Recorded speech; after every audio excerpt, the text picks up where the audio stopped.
Hello, everybody. Whoa. I feel like my voice just cracked a little bit there. Hello.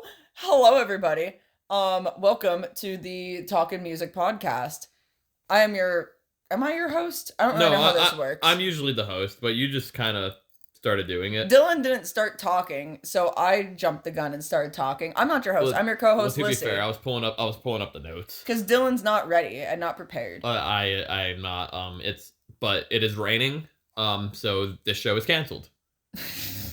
I am your well-prepared co-host, Lyssie, with the non-prepared host, Dylan. Say hello, Dylan. They're serving meat here. The show is canceled.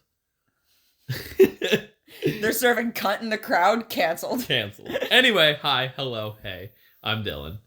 And today, we will be talking about The Smiths. Yeah.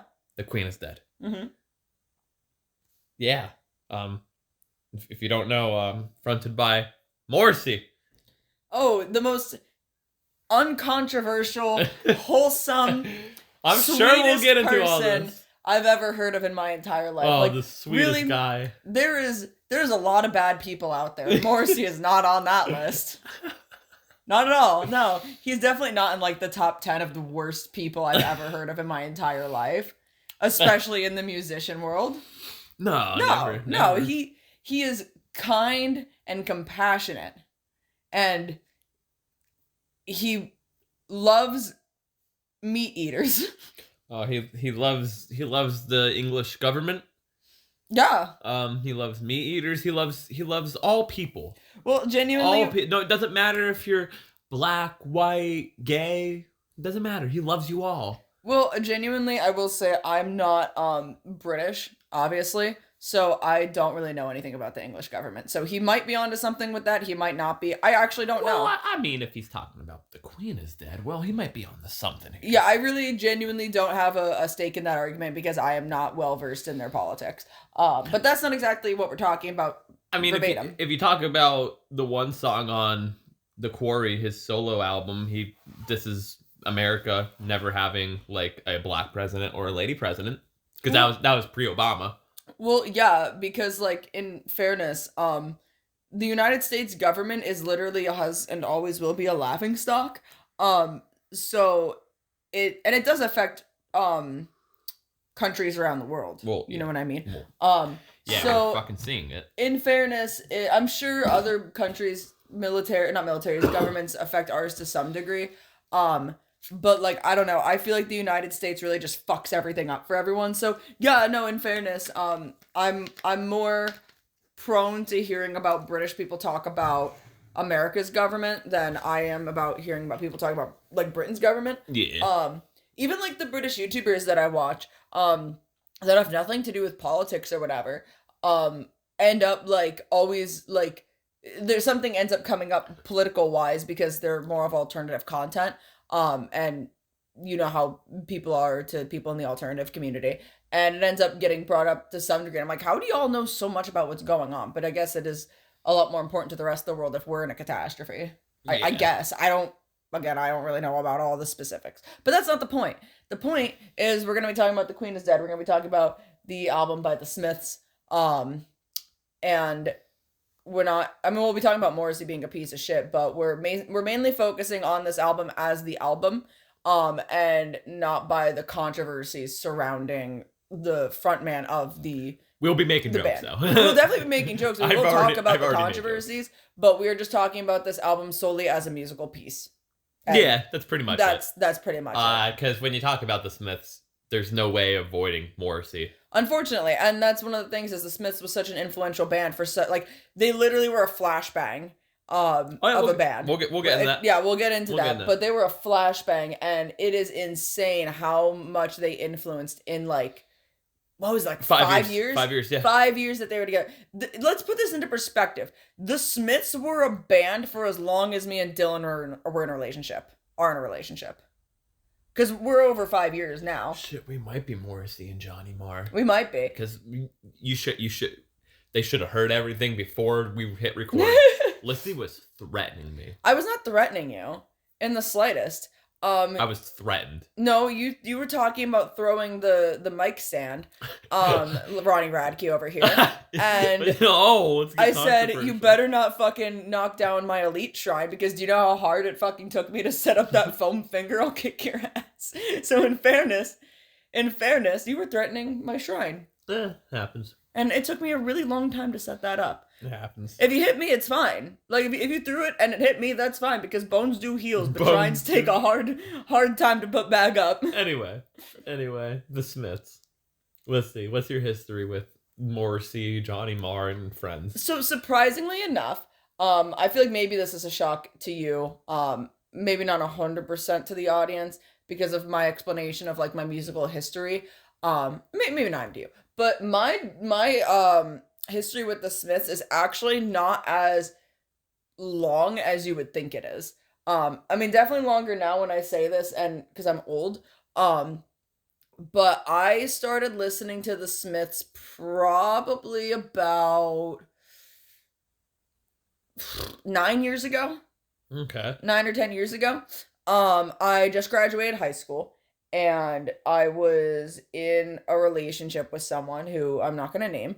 But I was in a relationship with somebody when I graduated, and maybe it was a little bit, maybe it was closer to 10 years now. But I was in this like transitional phase from going from an emo kid to like embracing more of the goth subculture, because I always loved the goth subculture growing up, and I always like to explain it as, when I was younger I really loved the goth subculture, but I didn't exactly know what it was, and I got it confused and I was emo. So I kind of went down the emo route first, thinking it was like the same thing, and realized it was completely not the same thing. And the person that I was dating at the time, his mom was actually an elder goth. She's not an old person by any means, but she was goth her whole life. She's probably, I guarantee you, she's still goth today. You know what I mean? So she had a lot of information about the subculture for me, and as well as he did. Now, he was on a kind of a different spectrum of things, but he did still know enough about the subculture, and after meeting her, I got to learn a lot more. So basically, when I was in this transitional period from going into an emo to more so actually understanding and embracing the goth culture, there's a handful of bands they tell you should probably listen to: The Cure, Depeche Mode, The Smiths, Joy Division. I hate Joy Division. Fucking Bauhaus. You know, like there's the big ones that they always tell you, if you want to listen to goth music, this is your starting point. And there was a handful of bands that I really, really fucking loved. Which is crazy. I'm sorry to cut you off. It's just crazy because the Smiths aren't goth, but we'll get into that. Yeah. But they fell into something. It's just crazy that they're always mentioned in that. Yeah. And the few that I really absolutely loved were, well, the big two that I really, really fucking loved were the Smiths and Depeche Mode. I absolutely fucking fell in love with them. And then I branched off, and there's like a couple other like goth bands and whatnot that might not be as large that like I love. Like one of the ones that I really, really love that if you've never heard of, you absolutely should listen to is She Passed Away. Hell yeah. Incredible fucking band. I was very lucky and got to see them live, and insane. Absolutely insane. What they tell you happens at goth concerts of everyone goth dancing, it's true, it happens. It was amazing. But I really, really, really love the Smiths. I fucking love the Smiths, and while they don't necessarily fall into the goth category verbatim, they just kind of got roped into it. And I just believe it's because Morrissey hates Robert Smith so much. I don't know. I just think that that's how it fucking happened. I don't actually know how or why they're there, because they're an indie band. But nonetheless, so about 10 years ago, basically, I'll say, I started listening to them, and it just kind of took off from there. You know what I mean? So it was not a band I grew up on, even though they were well past my time. It was something I found a lot later in life. I was probably 16 or 17 maybe, when I first heard of the Smiths, which is wild. And then when you work at Hot Topic, you kind of, Hot Topic being my first job after high school, you hear more and more and more, and then, you know, it just kind of ends up. Yeah. You get there, basically. What about you? My history with the Smiths Mostly when we started dating. That's when I listened to them like a lot more. Mhm. But like before then, like I've heard of them. AFI covered Morrissey's Jack the Ripper. Yeah. So obviously heard of that. I knew who Morrissey was. I knew what he was about. I knew he was a dickhead. Mhm. I knew the Queen is dead. I didn't know like I knew the lore of How Soon Is Now. Yeah. And stuff like that. Like I knew things here and there. I was just more of a Cure kid. Mhm.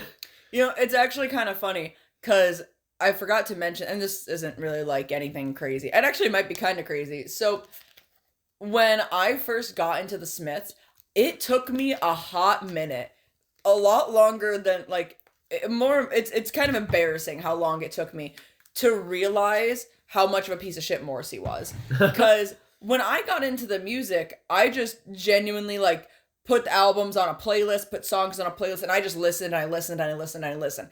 I did not do a whole hell of a lot of deep diving into bands, which I should have. And that was definitely my first mistake. But I just kept listening and listening and listening, and then eventually I ended up listening to like Morrissey's solo stuff and whatnot. And I was out That's how you usually know. I was out like and I probably still have them. I was out shopping at like a local record store, and I collect cassettes. You still have them. I still have them. And I them. collect cassettes, and I remember I was like, "Oh shit, there's Morrissey cassettes. Hell yeah." Still have them. And I bought them. And I was like, "Hell yeah, like Morrissey cassettes." And like I would post stuff like on like Facebook and Instagram and whatnot of like things like around that time of like vinyls and cassettes and whatnot that I was getting. I think literally, crazy enough, I think literally that same fucking day I bought a Marilyn Manson cassette too. Wow. Like it was wild. Wow. But I remember I posted it. Who's better? Neither of them. And my one friend who's a tattoo artist, not the same person that we mentioned in our wrestling podcast, if you listen to that podcast, but my friend Corey, who's a tattoo artist that lives local to us. Hi, Corey. Hi, Corey. He commented on the picture and said something along the lines of like, Morrissey has the most angelic voice for being such a despicable piece of shit. He's not wrong. And I was like, he's not wrong. I was like, wait, what did Morrissey do? And then I looked it up and I was like, oh my fucking god. And I remember saying, because I was still dating the same guy at the time, I remember saying to my boyfriend at the time, I was like, why the fuck didn't you tell me this guy was a piece of shit?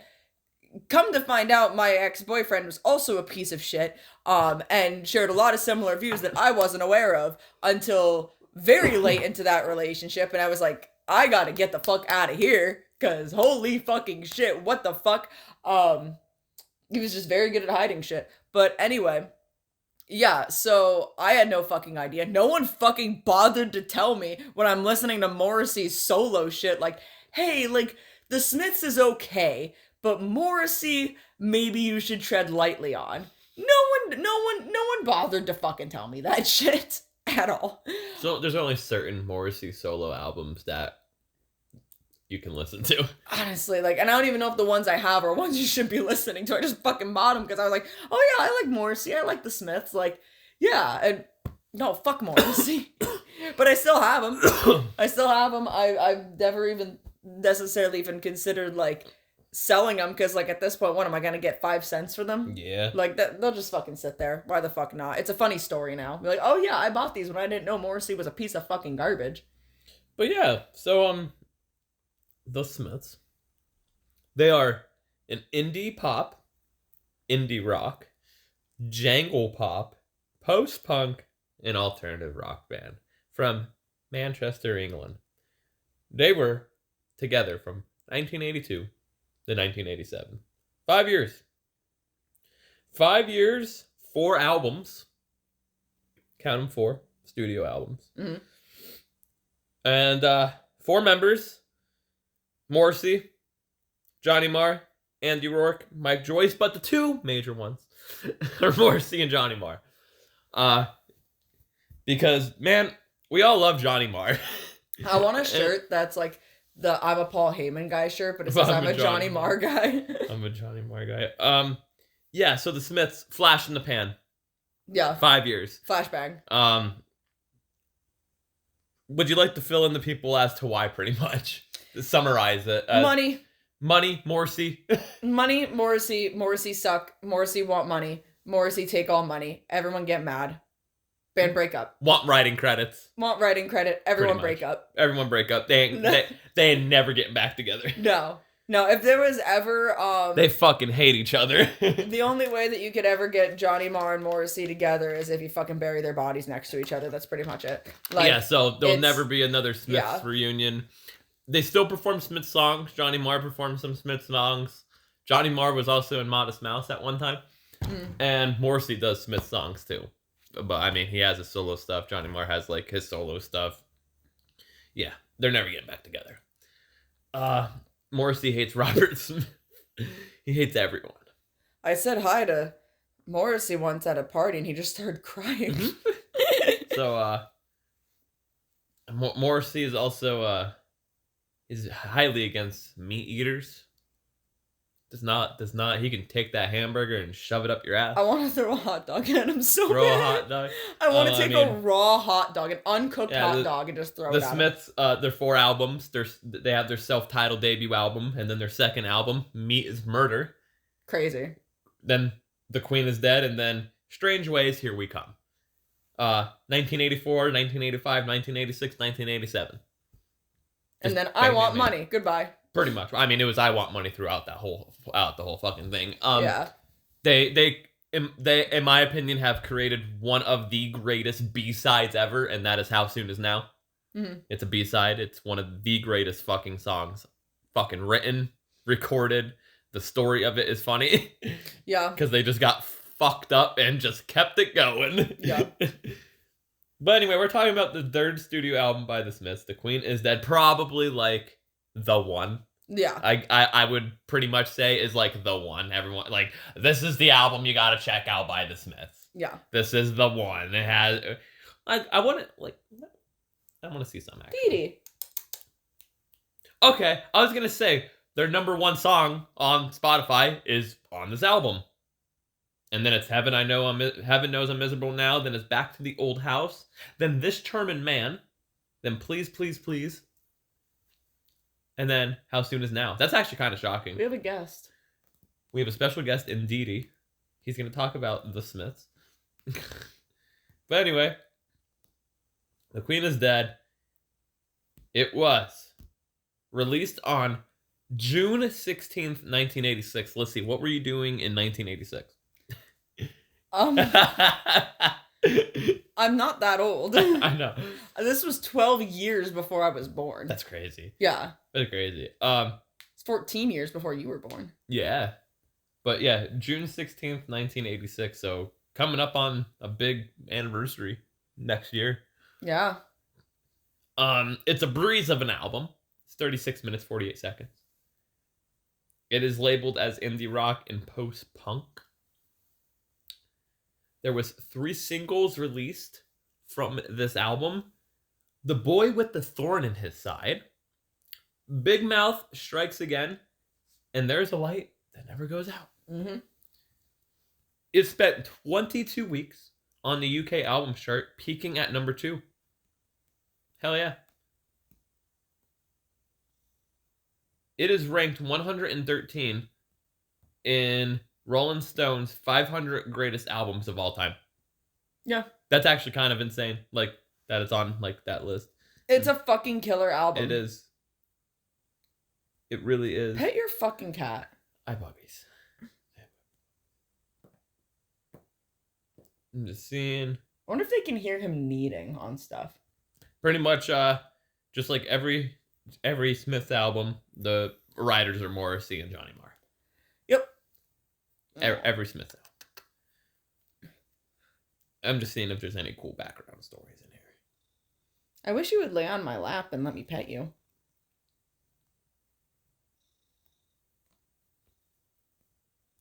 Aww. Oh, are you coming to my lap to let me pet you? Dylan. Aw.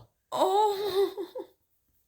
This is at a time in the Smiths' career where Morrissey channeled his frustrations with the media and the music industry in the lyrics.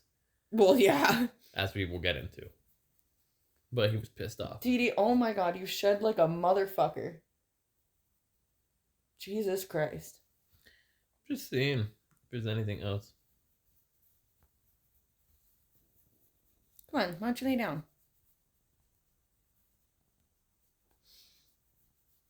Do do do do do do. Yeah, there's really nothing like. It's just a lot of like. This album's great. They recorded it in England. Yeah. I wish you guys could see how much this cat fucking sheds. Dee Dee's shedding like a motherfucker. Like, Jesus Christ. But we are gonna get into The Queen is Dead. Why not? I don't think we have to cover anything else. No. There's 10 songs.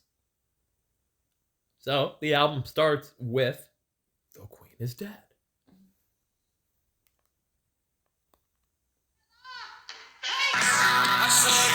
Don't you ever crave to appear on the front of the Daily Mail, arresting your mother's bride in veil. The song goes on for like 6 minutes long. This is It's a really long intro. It is the longest song on this album. It's 6 minutes 24 seconds. It's The Queen is Dead. It technically includes Take Me Back to Dear Old Blightly melody. Like that's like it's a weird It's a weird song that they fucking did. It's a good album opener, but goddamn it's long. I want to know why it's so long. Like, what is the reason they decided, yeah, a 6 minute long song for the first fucking song? Let's see. Like, I ain't complaining, because, yeah, I also agree. It's a great fucking opening track. Technically, the album version 6:24. The full version is 7 minutes and 14 seconds. What the fuck? Yeah. Why were they just like, yeah, that one first? I mean, the thing is, like, the title track. The title track is the first fucking song, and it's a fucking banger. Absolute fucking banger. So, there's really, like, no reason why. It was just them jamming, and, like, they kind of performed it live, and Morrissey, like, just ad-libbed lyrics. That's fucking... And then they just kind of put the shit together. Yeah. Is pretty much, like, the way to put it. That's fucking crazy. Yeah. Like... They were just fucking around, I guess. They really said, we're gonna fuck around, and we're gonna make it the title track to our fucking album, and it's gonna be the first fucking song. Yeah. And they start off the album that fucking good. Yeah. Crazy. We can talk about the album cover. Mm-hmm. Talk about the album cover quick. It's green. It's green. It's iconic. Yes. We have it hanging up. We do. We actually, of that same, this is a crazy story, right? So, the album artwork, I'm not even sure how big it is. It's probably like 2 feet by 2 feet. It's pretty big. I want to say, like, it doesn't look that big hung up on the wall, but when you take it down, it's like a pretty decent fucking size. I want to say maybe like 2 feet by 2 feet. And it is for the 3 CD and the DVD deluxe edition of the Queen is Dead. And from that same, it's just it's a display piece. It was a display piece, yeah. It was like a display advertisement that was sent to record stores. And at that same fucking record store that I got those Morrissey cassettes, I don't think it was the same day. They have this little section of like flyers and posters and stuff that like when they're clearing things out, you could just take them. They're free. And that was just sitting there. And I kind of like did a double take and I like looked at the clerk and I was like, is this supposed to be here? And they're like, oh yeah, it's free. You can take it. And I just took it. I would have too. I just took it. I was like, no fucking shit, dude. I want that. Give me that. Hell yeah. So yeah, we just have this like it's like a retail display piece of The Queen is Dead. And the way it's hung up, it's like right above the record player where it's like the shrine. It looks perfect. It's the shrine. It's in such a good fucking spot. And actually it's so funny because like I was last 2 weeks whenever the last episode came out, I was like unsure of what album to pick. And I was kind of debating on going the Smiths, and then like as we're recording, I look over and I literally see the Smiths shrine sitting there. It's literally a fucking shrine. And I was like, you know, fuck it, let's just review The Queen is Dead. Yeah, fuck it. Fuck it, why not? It's literally right smack dab in front of me of what we should do. Fuck it. There it is. Anyway, track 2. Frankly, Mr. Shankly. Frankly, Mr. Shankly, this position I've held. My way and it corrodes my soul. I want to live. You will miss me. I want to go down in musical history. Fuck the music industry. This song makes me want to fucking break it down. This song is about the music industry and how fucked up it is. And you wouldn't think that because Morrissey just fucking rambles about shit. This song makes me want to two-step to it. It's such a banger. Straight up, like, fucking bro, two-step into Frankly Mr. Shankly. You kidding me? Bro said, I'm gonna write a song about the music industry. And turn it into this. Like, you know how, like, in old cartoons, like, really old, like, black and white cartoons, like, the cartoon characters dance? Yeah. That's what I want to do to this song. That's what every single fucking time I hear this song, I just think I'm breaking down, like, old school cartoon style fucking dancing. Like, I don't know why, if it's the beat or what it is, but, like, this song just makes me want to get up and just fucking throw it back.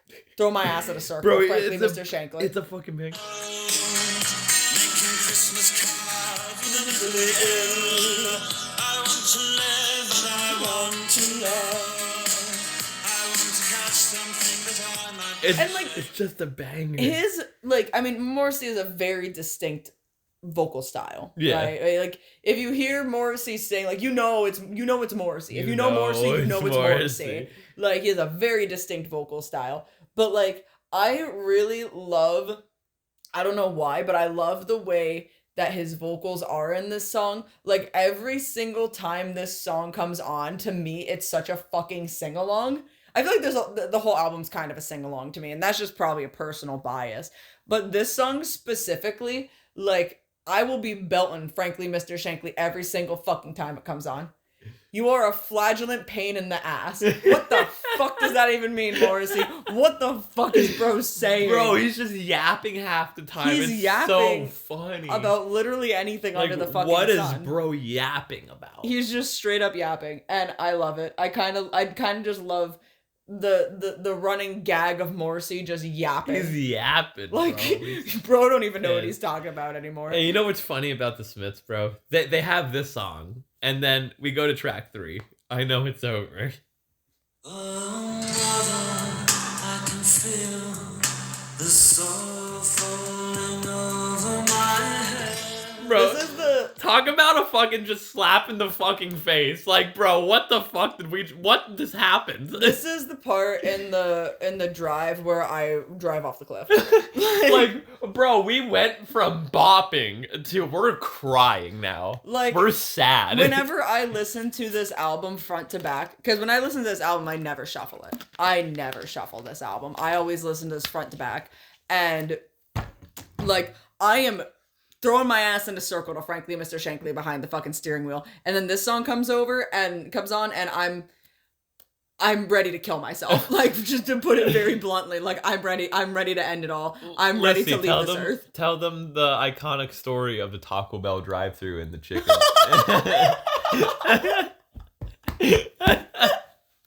Yo, you're really putting me on blast here. But this did happen. Dylan was here when this happened. I was a witness to all of this. So a couple of years ago, and I'm still pressed about it was during COVID. It was during COVID. It was 2020.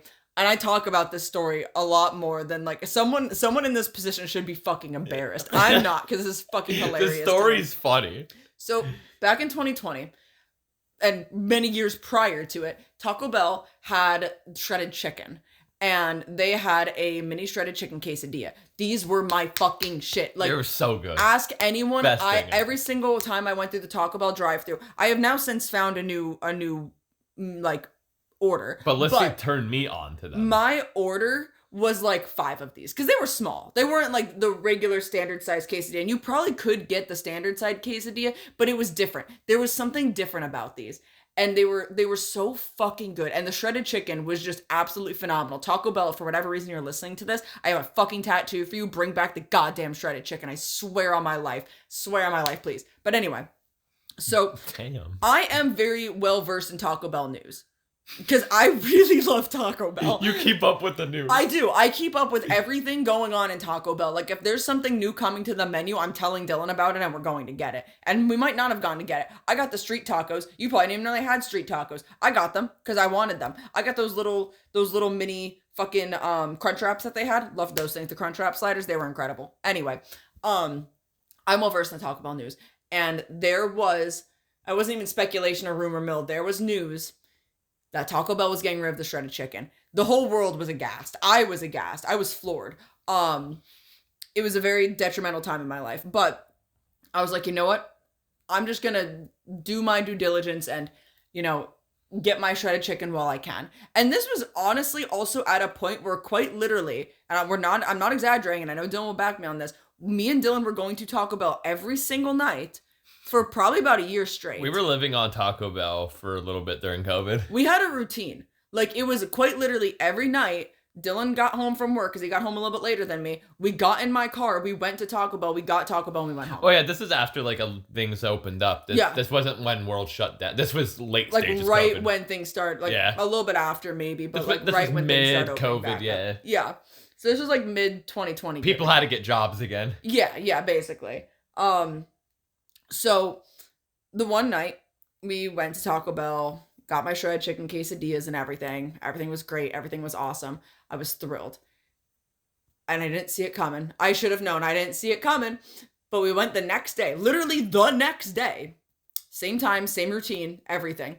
This is probably when I should have realized I was autistic. But, like, same time, same routine. We go. I pull up to the speaker box. Drive my little hybrid. Roll the window down.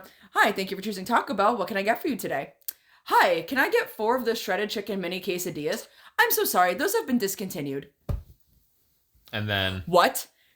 I literally, I ordered something else. I don't even fucking remember what I ordered. I was just too aghast. I pulled around. We got our food. I pulled into the parking lot.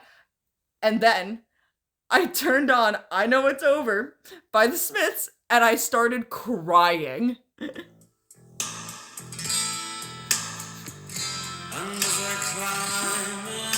I was actually sobbing. I was actually crying. And I'm sure I was singing it too. You were. I'm sure I was, and not even singing, I was screaming the lyrics to I Know It's Over by the Smiths while it was playing through the speaker box, through the fucking speakers of my car, crying, eating my Taco Bell in the Taco Bell parking lot. It was a rough time. I was not okay in the slightest. And the fact that my brain correlated immediately to go to this song and start crying was crazy. Because I could have picked literally any song under the sun, but I picked I Know It's Over by the Smiths. Yeah. And it's like, what, like fucking 11 o'clock at night, too? It was like... It was nighttime. It was like the most ridiculous... Because Dylan got off work late. It was like the most ridiculous thing I think I've ever done in my life. I don't think there's anything in our relationship that's topping that moment. No. I don't think I've ever been that excessive again. Like, because that was really excessive. It was fucking funny. I was so pressed. And I think I went to work the next day, because I was working at the tattoo shop at the time, and I think I flipped shit about it. Anyway, moving on to Never Had No One Ever.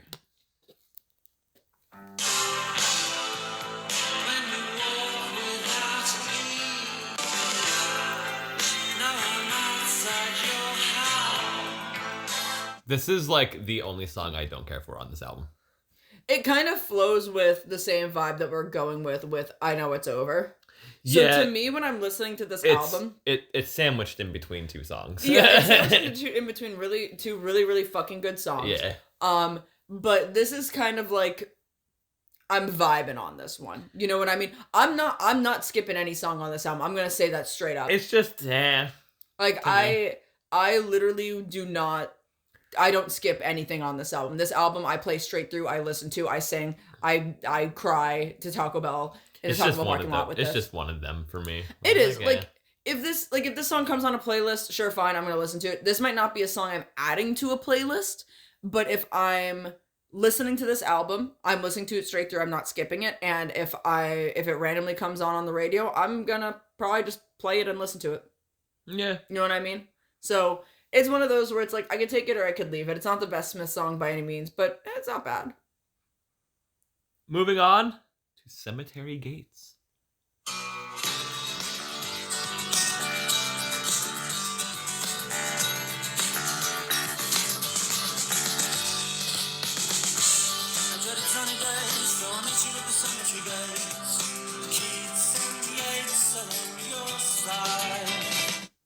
The song is about a cemetery gates.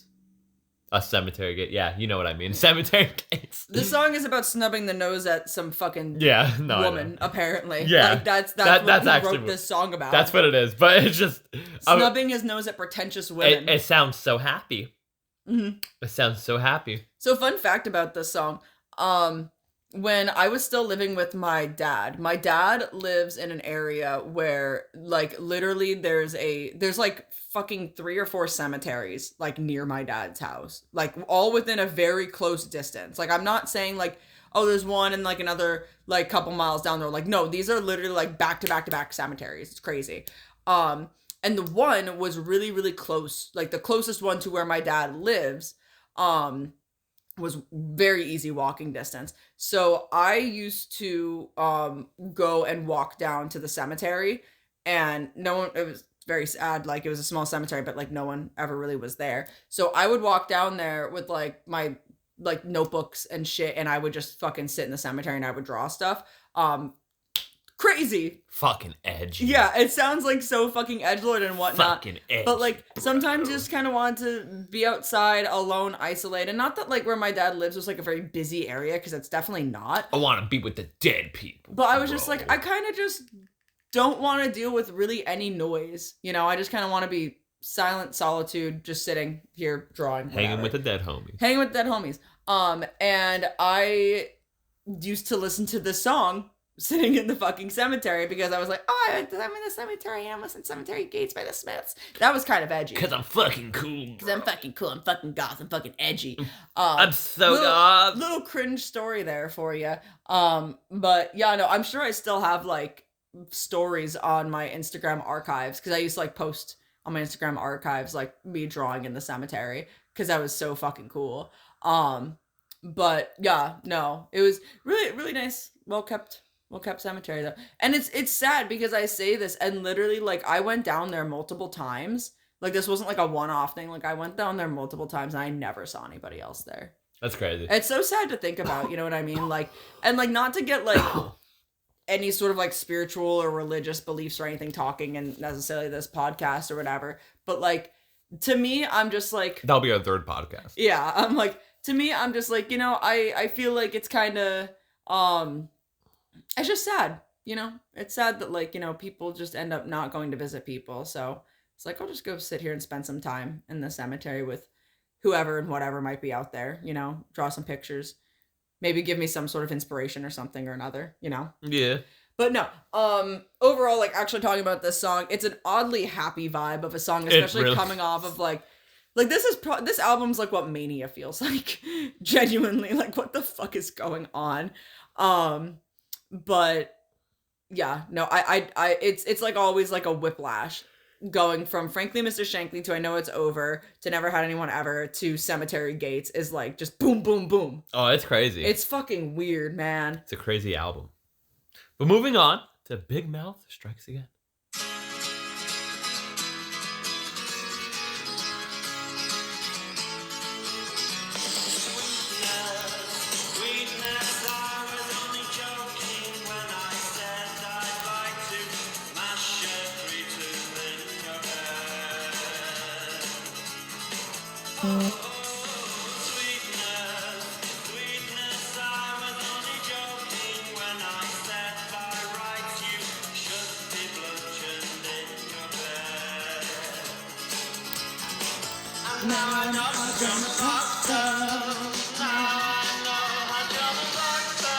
We're gonna get copyrighted by Morrissey. I don't give a fuck. Fuck you, Morrissey. Because the funny thing is, so now the lyric is now I know how Jonah of Arc felt. I saw a meme and I sing it every time now. It's not that. It's now I know how Johnny Marr felt. So I just want to say straight up, because like this is still honestly one of my favorite opening lines to a fucking Oh, bro, song. this song. Spoiler alert. This is one of my 2 songs. Like both opening lines to this song is so fucking crazy to me. Like, it's good. Like, sweetness, I was only joking when I said I'd like to smash every tooth in your head. And Sweetness, Sweetness, I was only joking when I said, by rights, you should be bludgeoned in your bed. What the fuck? And that's how Johnny Marr felt. Really? That's how John. That's where the meme comes from. But, That's like, how Johnny Marr felt. It's so fucking crazy. Like, that's such a wild thing to fucking open a song with. And honestly, like, when I was going through my which sounds crazy when I say my most recent breakup, because that was like 6 years ago. But when I was going through my most recent breakup, it's kind of ironic because if I'm not mistaken, I think this was his favorite Smith song, which is kind of a red flag looking back at it. But I remember putting this album on, and I remember this song coming on, and kind of similarly in the Taco Bell situation, but it was more anger than it was sadness, of just fucking screaming these fucking opening lines because I was so fucking disturbed and disgusted by this fucking person. I was really going through this. Is like during my 3-day bender of being crossfaded. It is a banger of a Smith song, and spoiler alert, it is going on the playlist because of the opening. How could it not? How could it fucking not? Because I'm sorry, when you open the fucking song with those lines, it's a banger. I'm ready. I'm ready for it. Mm-hmm. Morrissey didn't give a fuck. Anyway, moving on. The Boy with the Thorn in His Side.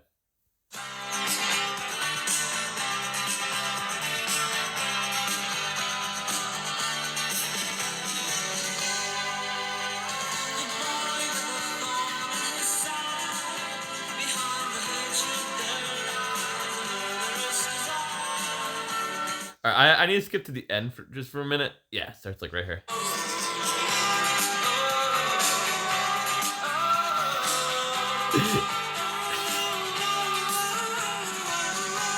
Because what the fuck is he doing? What is he doing? What is he doing?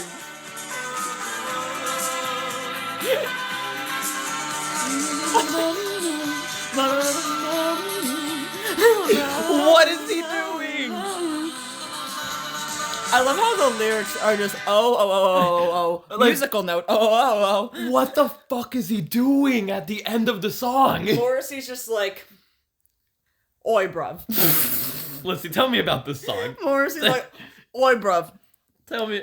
I really got that vocal range. I'm just gonna start going. Because honestly, I have no idea what the fuck this song's about. Hold on.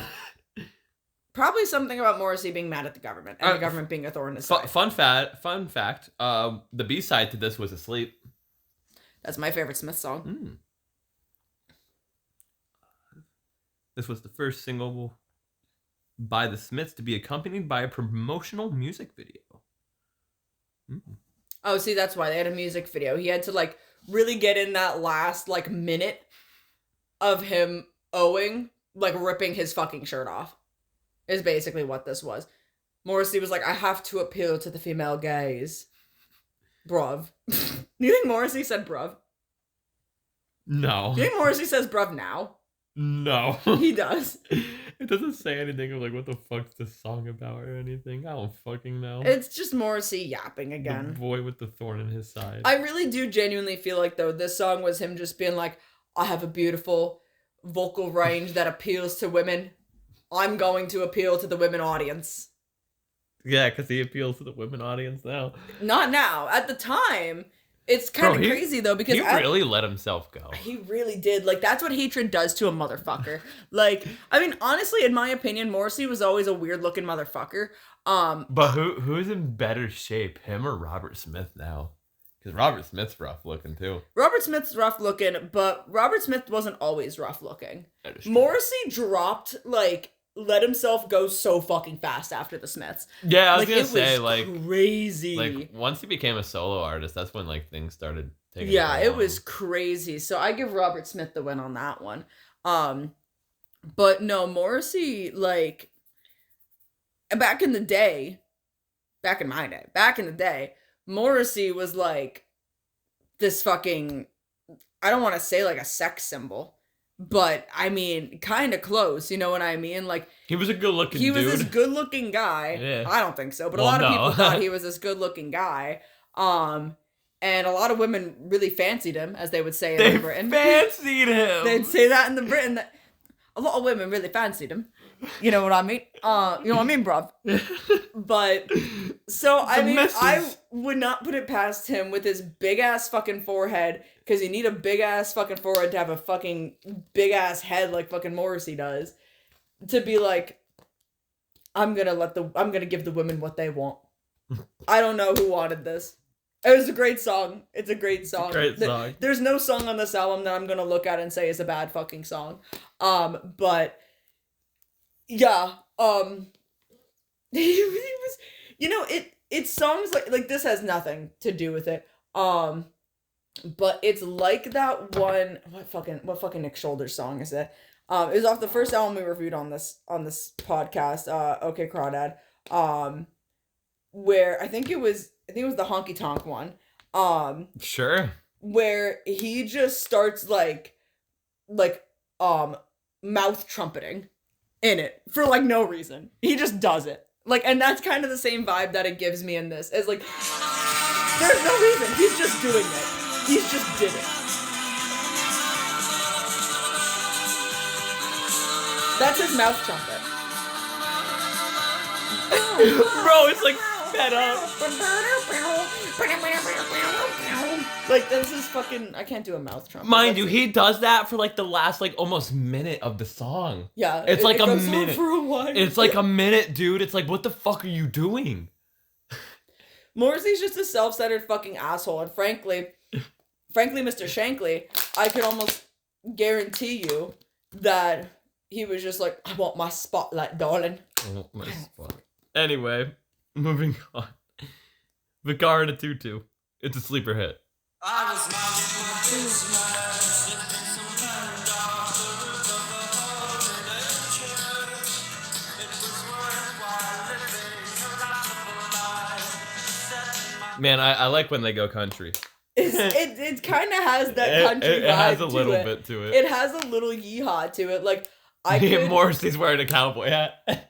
I don't think he ever would, but we're gonna tie this into the wrestling podcast a little bit. I could see Hangman riding on the saddle on a horse into the sunset to this song. Bro, what a fucking name of a song too. Vicar in a Tutu. Yeah, Because fuck it. why not? Really?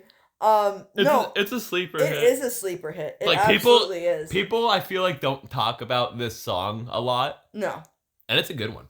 It's one of those Smith songs that like it heavily goes unnoticed, and if you don't listen to the album, you're probably not gonna hear this song. Like if you're listening to the best hits from the Smiths, you're not hearing this Yeah, I was song. gonna say it's never on like their greatest hits or No. anything. It's not one of those songs, but like I guess it's like a deep cut. This whole album, it pretty much is on their greatest hits, except for like Never Had No One Ever and this song. Yeah, which is fucking crazy. Yeah.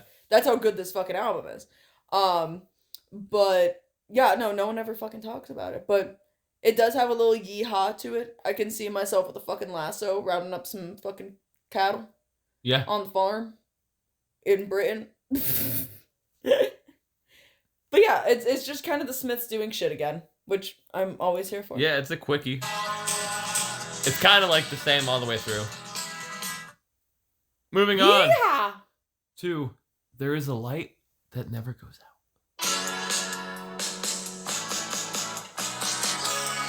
take me out Tonight.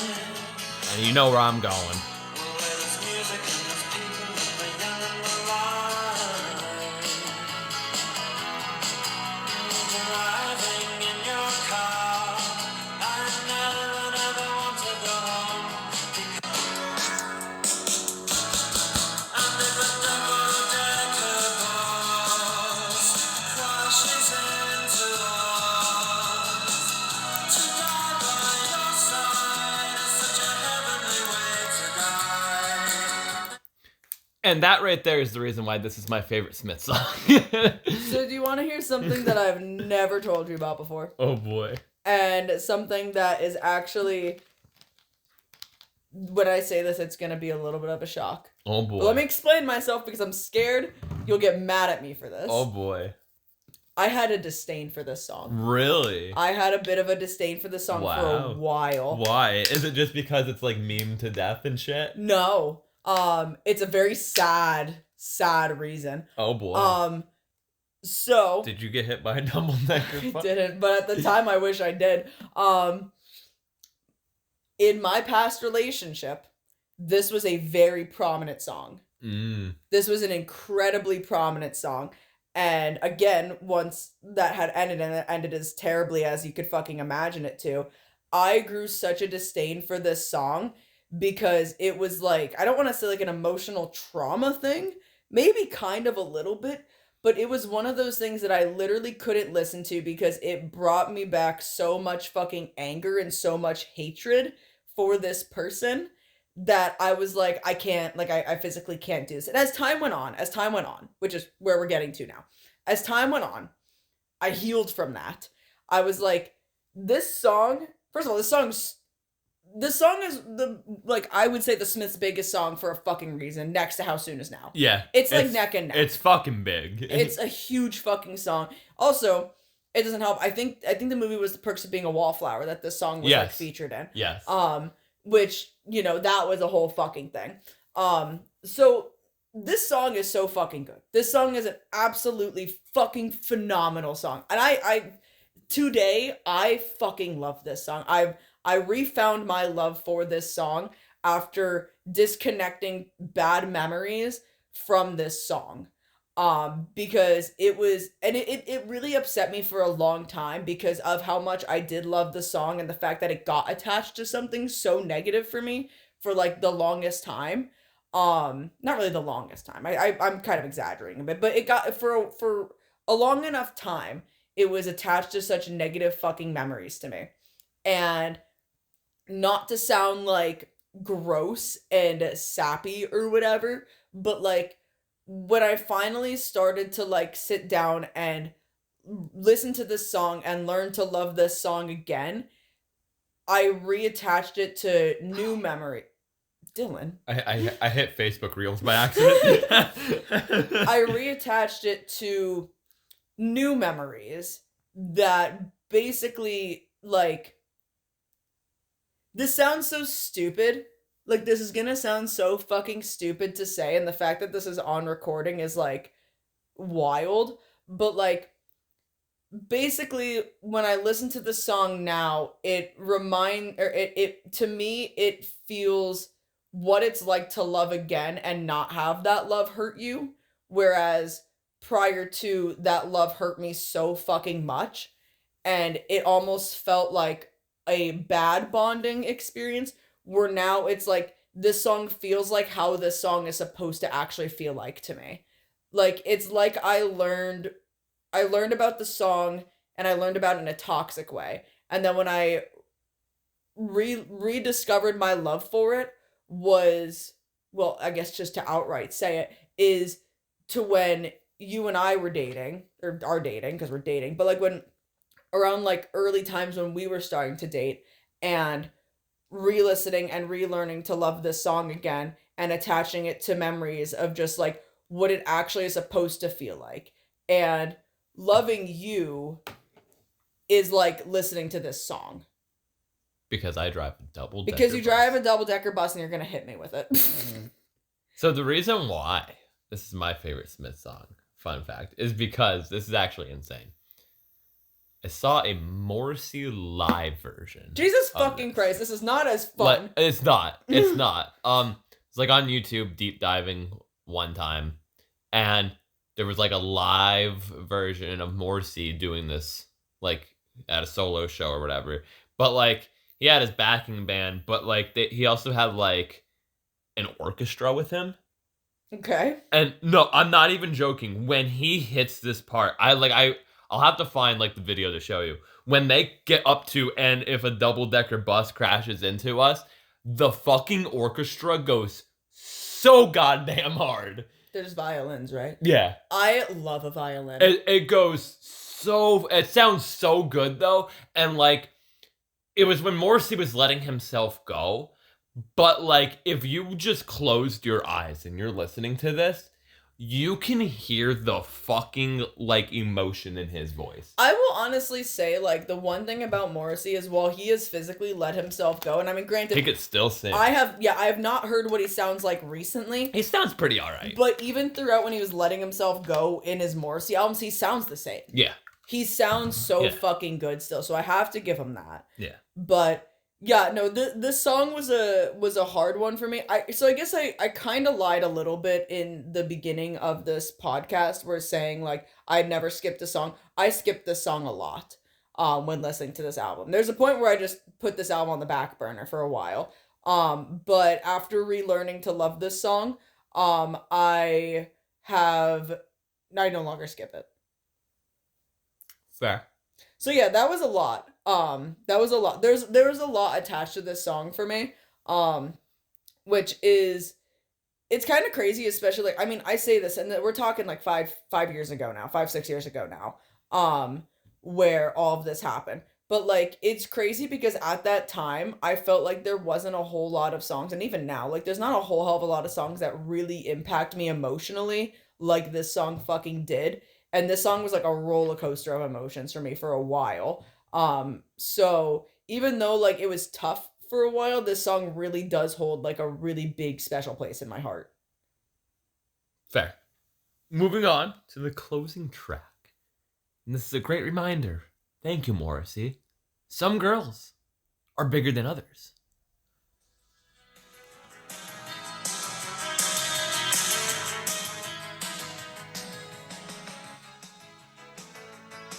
That's my favorite fucking thing about this song. They definitely fucked up something in the mixing. Because, bro, wasn't intentional. Like, why did it fade out?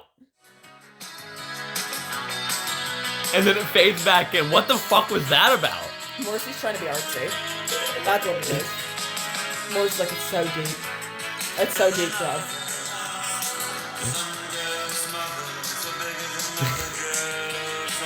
What the fuck is this song about? Like, genuinely, what did he write this fucking song about? From the Ice Age to the Dull Age, there is but one concern. I have just discovered. Some girls are bigger than others. Some girls are bigger than others. Some girls' mothers are bigger than other girls' mothers. What the fuck is this? Like, not to sound body shaming. It's 100% is him calling some bitch fat. Is this him finding out that, like, there is an obesity problem in America?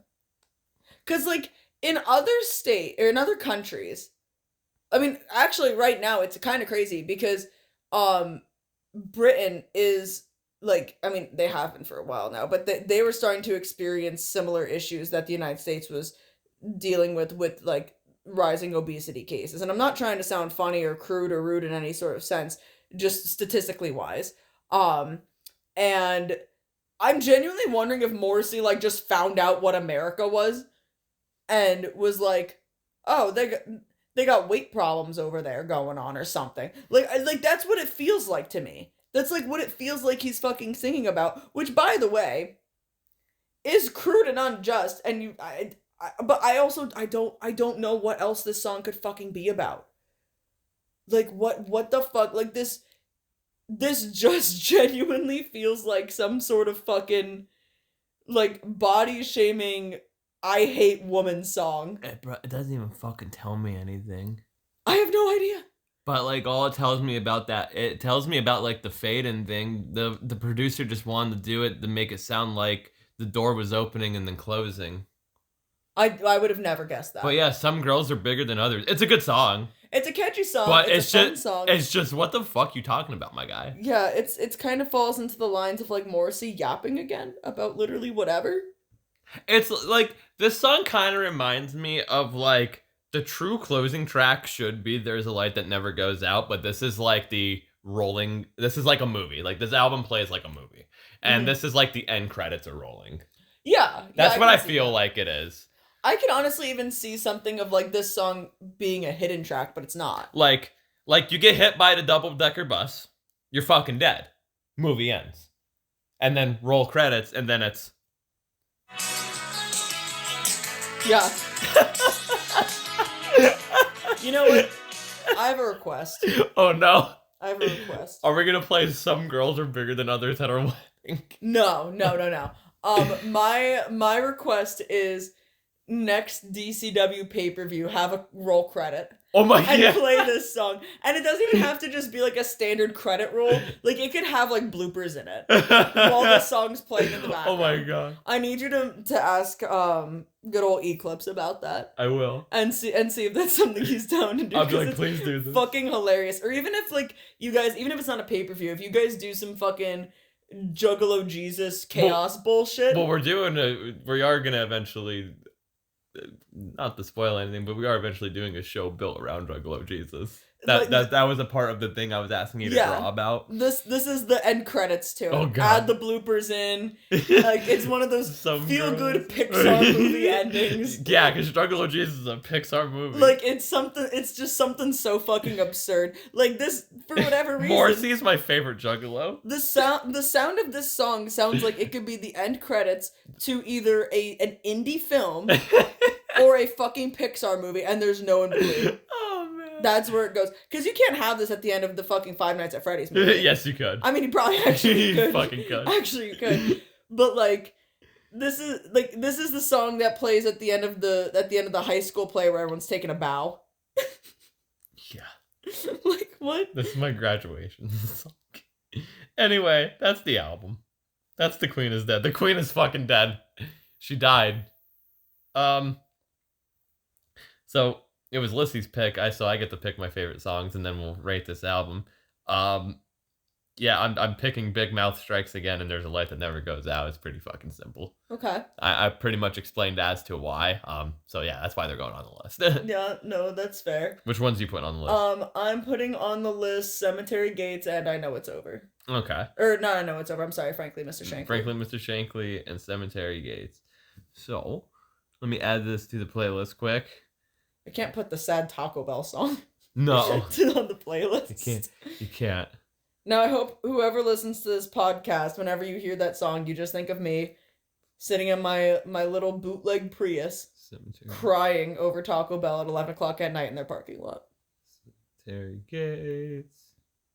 Big Mouth Strikes Again. And There Is a Light That Never Goes Out. And now, if I had to pick one song that I do not like on this album, it is Never Had No One Ever. I'd agree with that. Again, like I said earlier, I don't dislike this song at all. But out of all of the songs, like, this is the one that kind of hits the least. Again, this is I'm vibing after I Know It's Over. I'm just still vibing with the mood. You know what I mean? It's not, it doesn't bring me into anything else, doesn't take me away from anything else. It just kind of keeps me there. So, what will I give this out of 10? A 9.5. I give this a 10. Really? Yeah, this is a perfect album to me. So my two perfect 10 albums are Bronco by Orville Peck and The Queen is Dead by the Smiths. And I think my only perfect album so far has been AFI. Yeah, probably. Yeah. I've come close. This has come really close. Well, yeah, that's The Queen is Dead by Morrissey. Uh-huh. Well, yeah, by Morrissey. By Morrissey. Only Morrissey. No one else. Only Morrissey. No one else helped in this album. By the Smiths. So now I get the pick. I gave you an easy one. I gave you, like, the easiest one on a silver platter. I said, listen to literally one of the greatest albums of all time that you will enjoy thoroughly. Yeah, and you're gonna enjoy my pick too. This is like a silver platter. We know this album. This album is a recent one. It's a recent album. Came out recently, like within a couple of years ago. Oh, I feel actually like a year ago. But I feel like I could guess this album. Can you guess? I feel like I can guess this album. And we're gonna change it up a little bit too. We'll get into it, but we're picking. We're going country again. Yes! We're going, I know what album this is! We're going country again. I know what album this is! We're going Post Malone. I knew it! F1 Trillion. Yeah! And we're doing the long bed version that's on Spotify. I fucking love this album So now, much. with the long bed version, we get to not pick just two of our favorites. We get to pick three. I fucking love this album But so much. the rule will be, you got to pick your two favorites have to be from Wrong Ones to Yours, because that's the actual album. Yeah. And then the long bed version is everything after Yours. It's like a bonus You pick. get to pick one song from there. Okay. Because I already know. there's a reason why I did that, because there's a song I really want to. Well, I literally already have my 3 songs. But we get to do that. But yeah, even though the album's like over an hour long, we're not the spoil ending. It's a breeze for us. Oh my god, I fucking like. Fun fact, not really a spoiler, but just going into this, I listen to at least one song off this album every day, at least. It's at least one song off this album. Well, not to spoil anything either. It's Post Malone's best fucking album. Yeah, hands down. Hands down. We'll get into that in a couple of weeks, because man, I knew we were eventually gonna do it. I didn't know which one of us was gonna pick it, but I knew it was bound to happen, and I was like, "Fuck it, I'm pulling the goddamn trigger." I fucking love this album. I decided I'm pulling the trigger. We're doing it because it's gonna make life a lot easier. This is an easy fucking peasy. And we have some fun stories about this album too, which we're not gonna tell now. You have to check in next week or the next episode for this. But we even have some fun stories about this album. So we'll get into that. Yeah. But I guess this is where I take us out of here. You see him looking all prim and proper. Didi has really not left us alone this entire time. He's sitting on the table now, and he was just like, he's just chilling. He's looking like a little good boy. He's just a good boy. All right, well, I'll take us out of here. So thank you guys so much for listening and watching. If you like this video, make sure to like, share, subscribe, hit that notification bell so you don't miss an upload, because goddamn is our upload schedule fucked. Not only on this podcast, but our Talkin Wrestling podcast as well. You can follow us on Instagram though, and that is at Talkin Music Pod. That is TALKIN _W nope underscore MUSIC _ POD. We post when the album. Jesus fucking Christ. Yeah, when the album drops. When the album drops.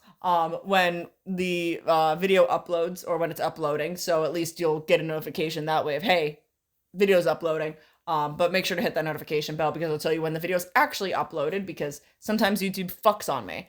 So make sure to go follow us over there. If you want to follow me on any of my social media platforms, you can find me on Instagram and Twitter at Lungtar, LUNG_TAR. Find me on Blue Sky at Lungtar, LUNG-TAR. And you can find me on TikTok at Lungbucks, LUNG_BUCKS. It's a lot of wrestling related content, especially my TikTok. I've finally uploaded for like the first time in a hot minute on there. I just uploaded an edit today, and then I uploaded something the other day, and I'll probably be uploading something tomorrow.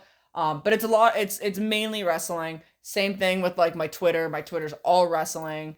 My Instagram, mainly wrestling. Sometimes I'll post some stuff about like music artists there, like especially my favorite type of music artists, like Orville Peck, Trixie Mattel, stuff like that. So I don't know why I picked those two, but I post a lot about Orville, but nonetheless, there's some music stuff related on there. But if you just want to see what I'm doing, seeing how my life's going and whatnot, follow along, feel free to follow. I don't care. But Dylan, where can people find you? You can find me on Instagram at DillWeaves, DYL_line WEAVES _line, or on Twitter, same thing, DillWeaves, no underscore lines, one word. Yeah. But yeah, anyway. And I just post stuff, wrestling, music, whatever. Yeah. But thank you guys so much for listening and watching, and we'll see you in the next one. Yeehaw. Yeehaw!